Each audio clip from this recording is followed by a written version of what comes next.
Hello friends, welcome my channel সুগুরমান lifestyle. আজকে রান্না খুবই সহজভাবে নিয়ে এলাম। আজকে আমাদের গ্যাস শেষ হয়েছে, তাই চুলাতে রান্না করলাম।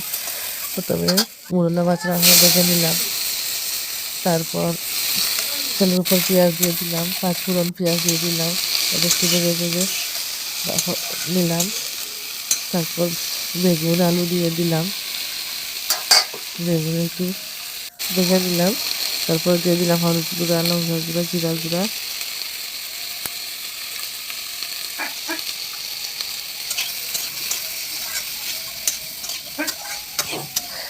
তারপর একটু নাড়িয়ে নিলাম, দিয়ে দিলাম নুন।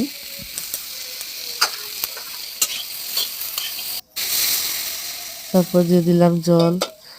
বন্ধুরা, আমি খুব সহজভাবে রান্না করি। আমার ভিডিও ভালো লাগলে সাবস্ক্রাইব, লাইক, কমেন্ট, শেয়ার করবে প্লিজ। দিয়ে দিলাম মাছ।